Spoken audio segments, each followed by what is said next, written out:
Hola a todos, bienvenidos otra vez a Gracia más Gracia.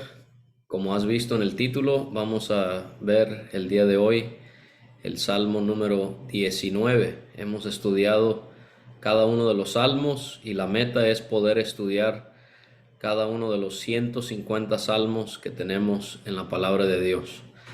Y en este Salmo 19 vemos que en su título, la dedicación de este salmo es para el músico principal. Había un encargado de los cantores en el templo, un músico principal, como el mismo término lo dice, y entonces este salmo está dirigido a él para que pueda cantarse en la morada de Dios. También vemos en el título que es un salmo de David, y este salmo vamos a notar que es muy particular, muy precioso. Cada uno de ellos tiene su enfoque y algo que le caracteriza, y esta no es la excepción. Este es un salmo que nos va a llevar a querer adorar a nuestro gran Dios.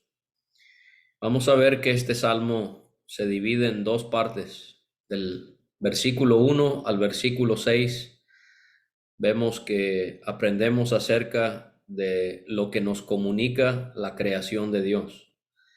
Y vamos a ver que en el versículo 7 al 14 vamos a ver lo que nos comunica la palabra de Dios. Entonces esos son los dos temas que tenemos por delante en este salmo: la creación de Dios y la palabra de Dios. Dice David, guiado por el Espíritu: los cielos cuentan la gloria de Dios. Y vamos a aprender acerca de la revelación general de Dios. Vamos a ver también, cuando veamos acerca de la palabra de Dios, ahí veremos la revelación específica de Dios, pero aquí vamos a aprender acerca de la revelación general de Dios, que hay un mensaje que los cielos nos dan acerca de Dios. Matthew Henry, el puritano y comentarista, él encabezó estos primeros 6 versículos diciendo que este es el libro de las criaturas. Y del versículo 7 al final, él titula esa sección el libro de las escrituras, el libro de las criaturas y el libro de las escrituras. Aquí tenemos el libro de las criaturas. ¿Qué es lo que Dios quiere comunicarnos? ¿Cómo Dios se comunica con nosotros en relación a la creación? Y podemos aprender también en este salmo cómo es que la revelación de Dios es progresiva. Primero encontramos a Dios comunicándose audiblemente. Después encontramos a Dios, o más bien en primer lugar lo vemos dando testimonio de sí mismo a través de la creación. Después Él habló audiblemente y después fue a través de su palabra escrita. Así que vemos ahí una progresión en su revelación al hombre. El comentarista Clark, él dice de estos primeros 6 versículos que aquí vemos el significado de los cielos. Y eso es exactamente lo que encontramos en esta primera parte del Salmo. Y vemos en las palabras de David cómo es que él podía ver la gloria o la excelencia de Dios en los cielos. Podía ver la gloria de Dios en la hermosura del cielo al amanecer un nuevo día. Podía también los cielos contar la gloria de Dios al ver el sol en su cenit, en su máximo esplendor en el día. David también podía ver la gloria de Dios en el atardecer. En la noche podía ver la gloria de Dios en la luna y en las estrellas, en una noche despejada. Cada una de estas cosas, de estos aspectos de los cielos, a David y al hombre, a toda persona en toda edad, le cuenta acerca de la gloria de Dios. Y también el firmamento anuncia la obra de sus manos. David, él ya había escrito acerca de la creación y lo vimos en el Salmo número 8. Él hace esa pregunta que nos hace maravillarnos de nuestra insignificancia y la superioridad de Dios. Él dice: ¿qué es el hombre para que tengas de él memoria? Y el hijo del hombre para que lo visites. Le has hecho poco menor que los ángeles, lo coronaste de gloria y de honra, le hiciste señorear sobre las obras de tus manos. En ese salmo también él dice: cuando veo tus cielos, obra de tus dedos, la luna y las estrellas que tú formaste, digo, ¿qué es el hombre para que tengas de él memoria, y el hijo del hombre para que lo visites? Y aquí él otra vez habla acerca de la creación. El firmamento anuncia la obra de sus manos. Este firmamento, sabemos, son los cielos. Y vemos aquí que los cielos nos dicen que Dios posee gloria y lo que Él ha hecho al haberlos creado. Él es el que posee gloria. Los cielos cuentan la gloria de Dios. Él es el que ha obrado a través de sus manos. Eso nos hace pensar en lo que Él ha hecho en la obra de sus manos. Y en el versículo 2, David escribe: un día emite palabra a otro día, y una noche a otra noche declara sabiduría. Y lo que David nos está dando a entender es que cada día y cada noche anuncia la sabiduría de Dios. En el versículo 1, los cielos hablan de la gloria de Dios. Y en el versículo 2 vemos que los cielos nos cuentan acerca de la sabiduría de Dios. Si los cielos cuentan su gloria, vemos ahí lo glorioso que Dios es. Él es digno de ser adorado. Y aquí en el versículo 2, los cielos cuentan su sabiduría. Un día emite palabra a otro día, y una noche a otra noche declara sabiduría. Esto nos hace ver que Dios es sabio y que Él es digno de ser confiado. Cualquier circunstancia en la que nos encontremos, el versículo 1 nos lleva a entender que Dios debe ser glorificado. Y versículo 2, Dios es el Dios que puede uno confiar en Él. Él es el Dios que debe ser confiado. Podemos poner toda nuestra confianza en Él. Y David continúa en el versículo 3, no hay lenguaje ni palabras, ni es oída su voz. En otras palabras, no se necesitan lenguajes, palabras, ni que escuchemos la voz de Dios para entender su gloria y su sabiduría. Esto lo podemos ver claramente desplegado en los cielos que Él creó. No necesitamos que alguien nos lo diga necesariamente, aunque Dios sí lo dice en su palabra. Pero el énfasis es aquí que el testimonio de la creación hacia el hombre es tan convincente que es una muestra muy clara de que Él es un Dios que realmente existe. La creación, no importa a qué tribu, en qué tiempo o qué persona es sobre esta faz de la tierra, la creación claramente le muestra al hombre que Dios existe, pero no solamente que Él existe, sino que el hombre tiene la necesidad imperiosa de hacer tres cosas: de buscarle, de servirle y de adorarle. Y eso únicamente es a través del testimonio de la creación. Hay el testimonio de la conciencia, hay el testimonio de las escrituras, pero aquí estamos viendo que el testimonio de la creación es más que suficiente para que el hombre entienda que esa creación es una revelación de Dios. Esto lo enseña Pablo también en Romanos 1, Él dice en el 20, porque las cosas invisibles de Él, su eterno poder y deidad, se hacen claramente visibles desde la creación del mundo, siendo entendidas por medio de las cosas hechas, de modo que no tienen excusa.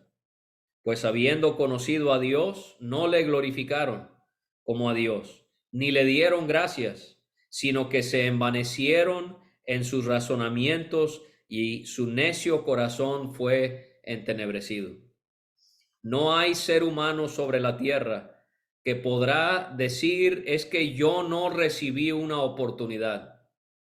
Sean los incas en Perú, sean los olmecas en México, o sean los egipcios allá en su nación que vivieron hace miles de años, cada ser humano a través de la creación recibió una revelación del Creador de Dios y eso fue suficiente para poder conducirle a ese Dios.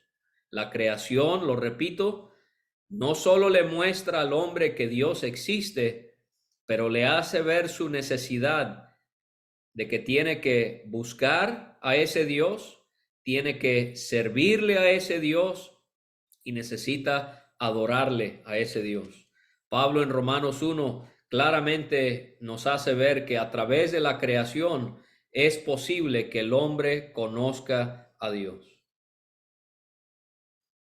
Y dice David aquí en el Salmo 19, versículo 4, por toda la tierra salió su voz y hasta el extremo del mundo sus palabras. Todo hombre tiene la creación como un claro testimonio de que Dios existe. Y de esa manera toda persona ha recibido una comunicación visible de Él, una manifestación visible de su existencia y de su persona. El hombre por lo regular quiere ver para creer. El hombre quiere ver para creer. Dios le da suficiente evidencia de su existencia en su propia creación. Y hay algo aquí maravilloso que dice David en el Salmo 19:4. En ellos puso tabernáculo para el sol. O sea que la noche es como una tienda que guarda el sol de que salga hasta que amanezca al día siguiente. Ese es el tabernáculo del sol, la noche. El sol es una estrella de tamaño mediano. Imagínese lo extensivo, lo grande que es la creación de Dios, que el sol es considerada una estrella mediana. Su radio es de unos 700,000 kilómetros. Se necesitarían más de 330,000 planetas Tierra para igualar la masa del Sol. Se necesitarían unos 1,300,000 planetas Tierra para llenar el volumen del Sol. Qué grande es nuestro Dios, que los cielos son el tabernáculo, son lo que esconden al sol durante la noche. Kidner bien dijo que el cielo es la tienda y la pista del sol. El cielo es la tienda y la pista del sol. Pista, dice él, porque en el versículo 5, David dice, y como esposo que sale de su tálamo. Tálamo es habitación. Y cuando pensamos en este hombre saliendo de su habitación hacia su boda, él es el esposo, de manera que está bien arreglado, bien presentable para su matrimonio, su boda que se va a llevar a cabo. Así es el aspecto del sol, hermoso, radiante, esplendoroso, resplandeciente. Se alegra cual gigante para correr el camino. Gigante aquí es hombre fuerte. O sea que así como el hombre sale de su recámara para poder correr por el camino, así el sol, Dios le ha dado su curso, su pista, como dijo Kidner, en los cielos que fueron creados por ese Dios.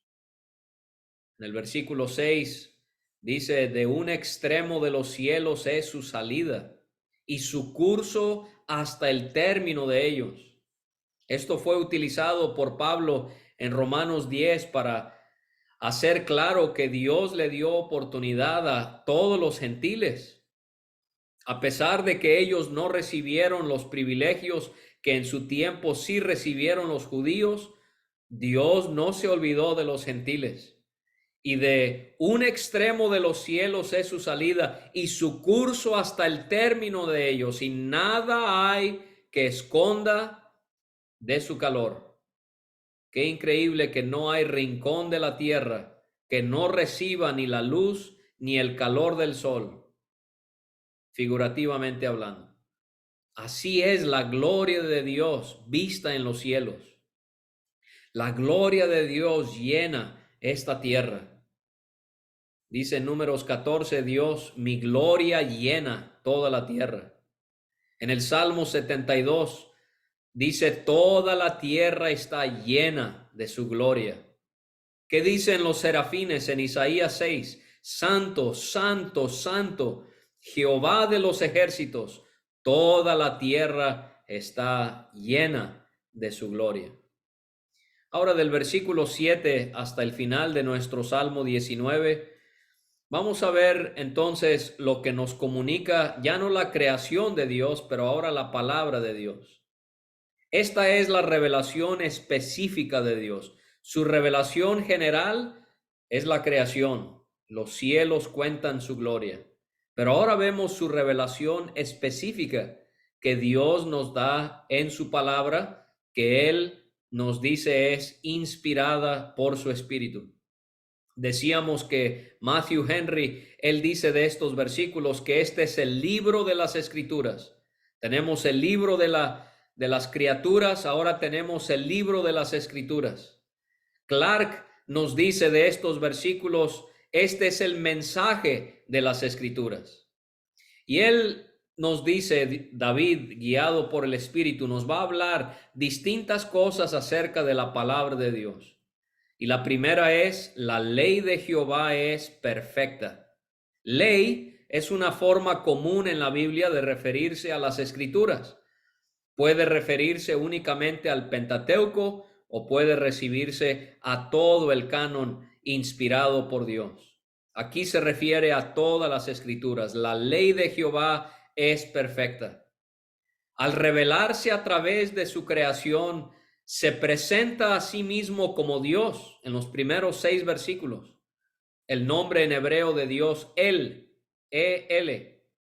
Pero qué interesante y qué llamativo que en los versículos 7 a 14, cuando nos habla acerca de la revelación específica de Dios hacia su pueblo, de una manera muy íntima, de una manera más detallada, ya no es Dios, ahora es Jehová, Yahvé. ¿Por qué? Porque Él es el Dios que entra en pacto con el hombre. ¿Sí ve? Dios, cuando habla de la creación en general, ese testimonio, esa revelación general de Dios, pero ahora, cuando habla de su palabra escrita, ya no es Dios, ahora es Jehová.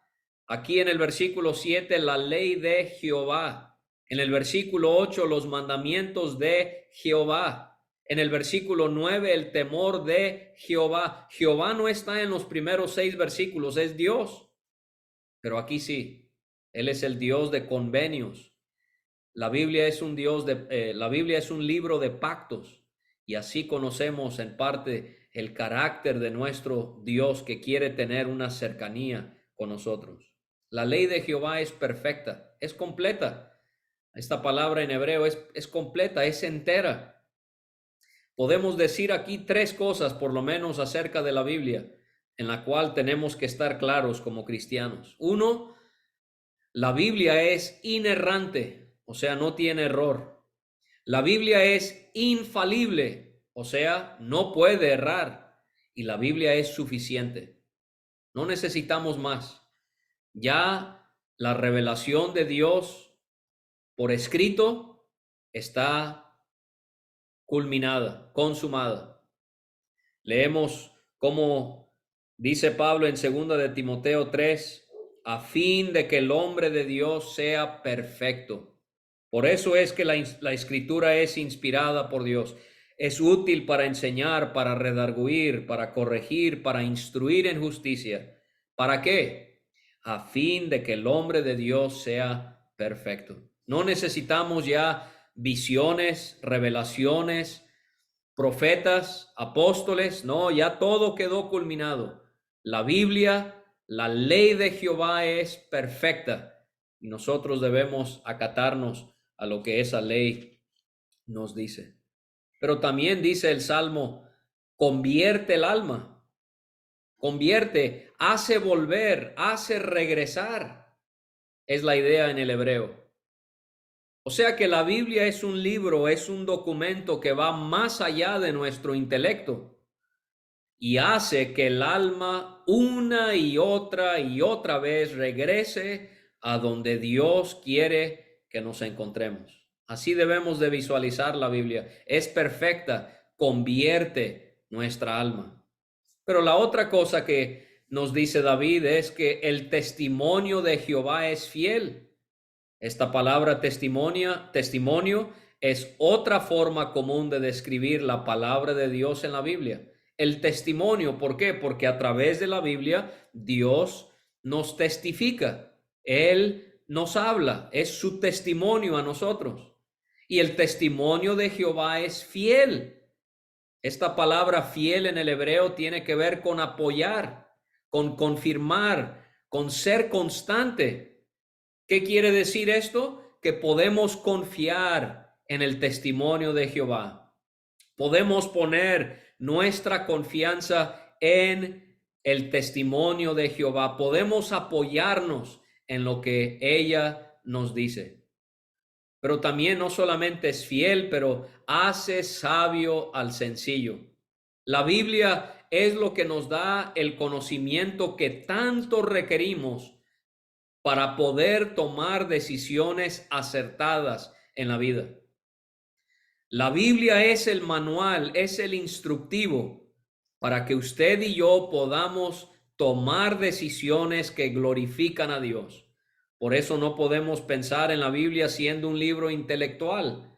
No, la Biblia no debe de transformar solo nuestro conocimiento en el sentido de adquirirlo por solo adquirirlo. No, la palabra de Dios tiene que transformarnos, tiene que dirigirnos, tiene que controlarnos, tiene que habitar en nosotros, como enseña Pablo el apóstol. Pero también en el versículo 8, los mandamientos de Jehová.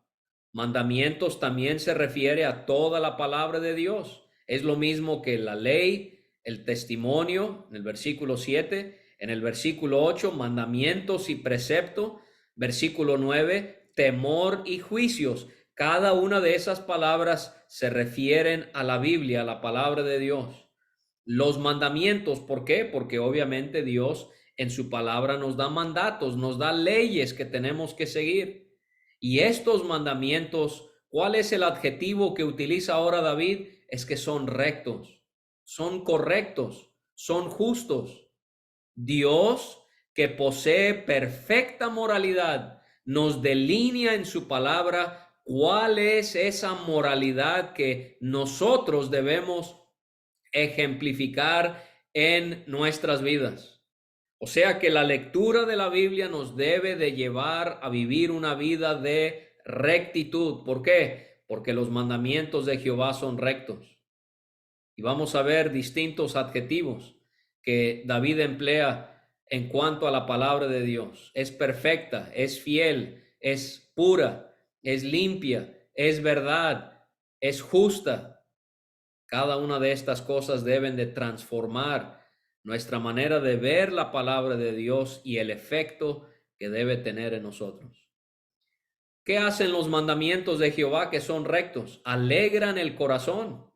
Cuando seguimos la rectitud o la moralidad de Dios trazada en su palabra, esto es algo que nos satisface y que nos llena de gozo.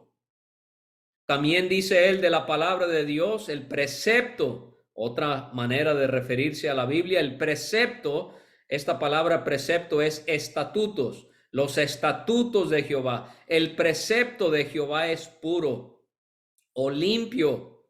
¿Por qué? Porque nos lleva a vivir una vida de pureza. ¿Qué dijo Jesús a sus discípulos en Juan 15? Ya vosotros estáis limpios por la palabra que os he hablado. Si tú y yo no tenemos rectitud o pureza en nuestra vida y somos dados a leer la Biblia, estamos leyendo la Biblia como un libro de texto cualquiera. O quizás es porque la persona no es ni creyente, o pudiera ser creyente, pero no está cediendo su mente, su voluntad, sus deseos plenamente a la guía del Espíritu Santo a través del poder de las Escrituras. No, debemos de vivir rectamente, debemos de vivir limpiamente si estamos leyendo la Biblia y decimos ser hijos de Dios. No solamente nos limpia, pero también dice David, alumbra los ojos, nos alumbra la palabra de Dios para saber cuál camino tomar. La Biblia debe de ser nuestra guía, debe de ser la fuente de nuestra dirección para saber vivir de una manera que sea agradable a Dios. Ahora en el versículo 9, la palabra de Dios es descrita como el temor de Jehová. El temor de Jehová. ¿Por qué? Porque la palabra de Dios nos enseña acerca de Dios, nos enseña acerca de su poder, de su sabiduría, de su gloria, como vimos en la primera parte de este salmo, y la creación nos hace querer reverenciar y adorar a ese Dios. Y cuando leemos la Biblia nos habla de lo mismo, de la gloria, del poder, de la sabiduría de Dios, de todos sus atributos incomunicables y comunicables. Atributos que se asemejan al hombre y atributos que son completamente distintos a lo que es el hombre. Y todo esto nos lleva a temerle, nos lleva a adorarle, a respetarle. Por eso es que se llama el temor de Jehová. ¿Cómo es el temor de Jehová? ¿Cómo es su palabra? Otra vez, es limpio. Permanece para siempre. Esto nos garantiza el poder que tiene. Esto nos asegura de quién proviene, de Dios, que nadie podrá jamás erradicar por completo la palabra de Dios. Permanece para siempre.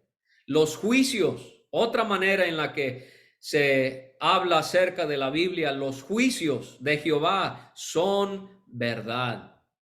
Los juicios, la manera en la que Dios juzga nuestros corazones.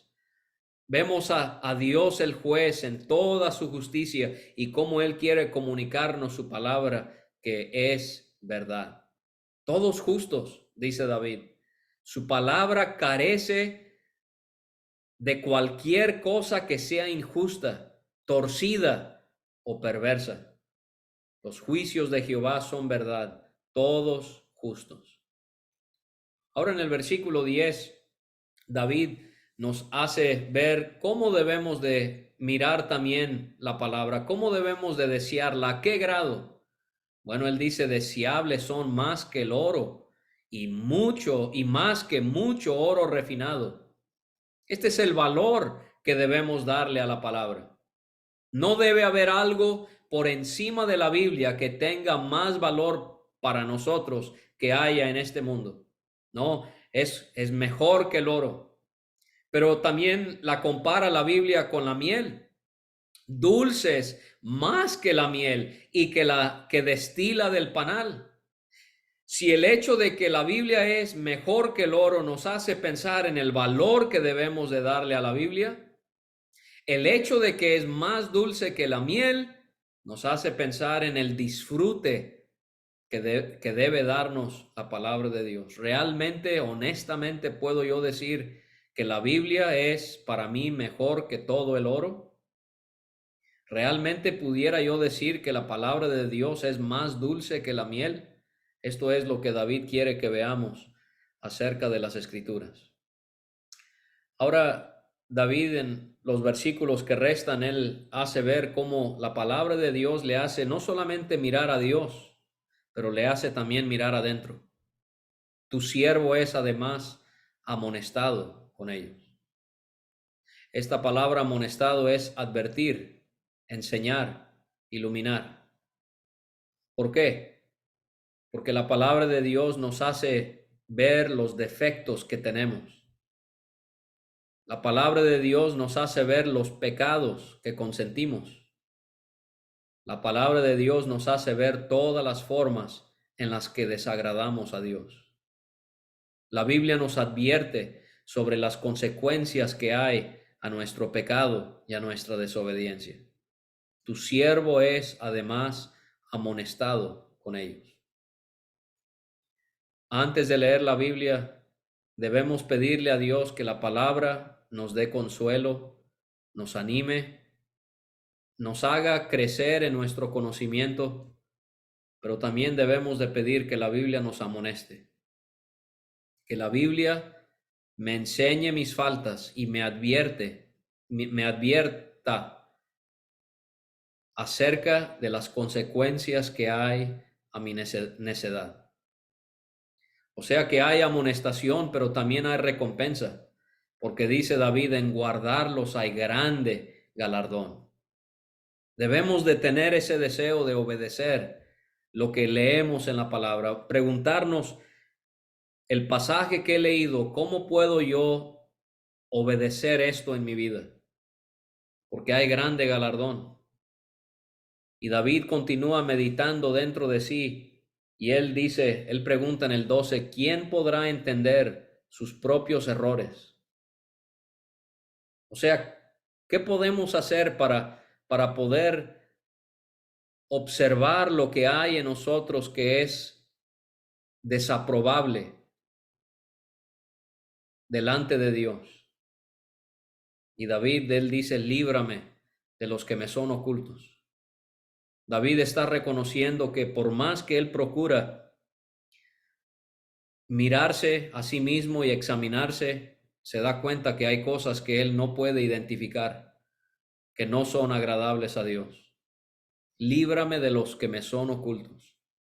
Clark, él escribe acerca de esto, en cuanto a los pecados, de los que he cometido y he olvidado, de aquellos de los que no me he arrepentido, de aquellos que han sido cometidos en mi corazón, pero no han sido llevados a cabo en mi vida, de los que he cometido sin saber que eran pecados, pecados de ignorancia, y de los que he cometido en privado, por los cuales me sonrojaría y me avergonzaría si se hicieran públicos.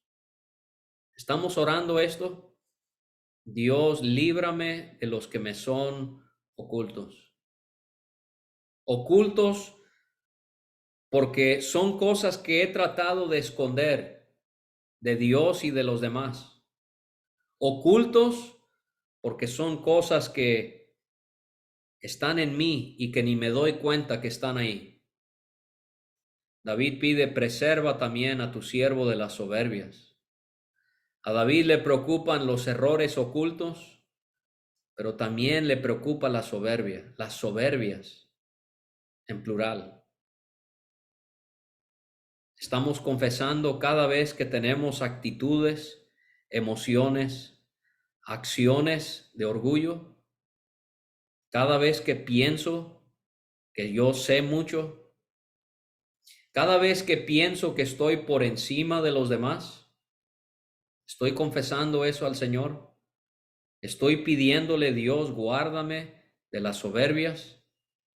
Cuando pienso no tener por qué aceptar mis errores porque no los tengo, y en mi orgullo me convierto ciego a mis propios defectos, pienso poder juzgar a los demás sin tener ningún motivo, porque me considero superior espiritualmente. Y cada una de estas cosas nos va llevando más y más cerca al precipicio, porque Lo peor del orgullo es que pienso que puedo confiar en mi propia sabiduría y no tener que dejarme completamente en las manos de Dios para que Él sea quien me ayude y me guíe. Estoy confesando esto.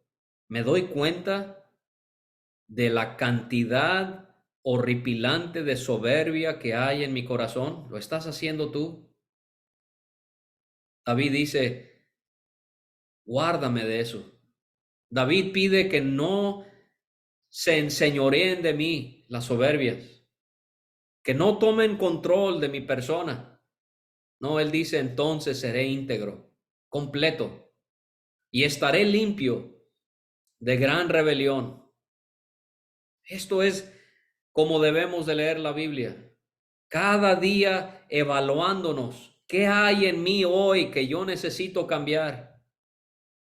Nos gusta que nos hablen de un Dios que nos ama y que está con nosotros día tras día y que Él siempre está ahí para nosotros. Pero cuando leemos la Biblia diciendo, Dios, quebranta mi corazón, rompe lo que tengas que romper en mí para que yo me doblegue a tu palabra y yo vea cada maldad reprobable que hay delante de ti, que yo lo corrija. Porque David termina el Salmo diciendo, sean gratos los dichos de mi boca y la meditación de mi corazón. Hombres de Dios no son los que saben mucho. Esos no son hombres de Dios, los que saben mucho. Los hombres de Dios, las mujeres de Dios, son aquellos que hablan y meditan correctamente en su corazón. Eso es lo que deberíamos de desear. No ser reconocidos por los demás por esto, por aquello, sino que podamos ser reconocidos por Dios, que en los dichos de nuestra boca y en la meditación de nuestro corazón pueda ser grato. ¿Delante de quién? ¿De los hombres? No, delante de ti, oh Jehová. ¿Sabes lo que realmente somos tú y yo? No cuando los demás nos están mirando. Esa es una falsa apariencia que podemos dar.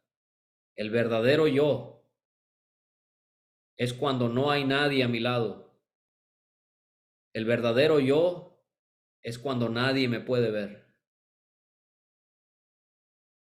¿Realmente estoy yo tan deseoso de aprender más de la palabra de Dios porque quiero conocer al que nos dio la palabra o solo quiero estudiarla para que los demás vean lo mucho que sé?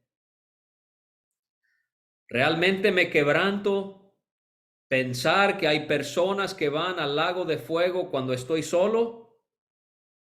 ¿O solo predico el evangelio para que los hermanos vean qué bonito predico?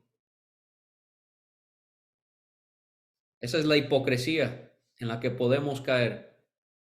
Sean gratos los dichos de mi boca y la meditación de mi corazón delante de ti, oh Jehová. Eso es todo lo que importa en esta vida, hermanos. Y David se refiere a Dios de una manera muy especial, a Jehová. Delante de ti, oh Jehová, roca mía. David entendía que él necesitaba un apoyo, un refugio, un sostén. Delante de ti, oh Jehová, roca mía y redentor mío. David también entendía que él necesitaba uno que viera por sus maldades. Gracias por acompañarme. Ha sido un privilegio poder hacerles llegar la palabra de Dios a través de este medio y espero que el Señor les continúe bendiciendo en todo y en 15 días, si Dios permite, estaremos viendo el libro de Santiago que ya estamos por concluir. Saludos a todos y que Dios les ayude hasta la pronta venida de nuestro Señor Jesucristo.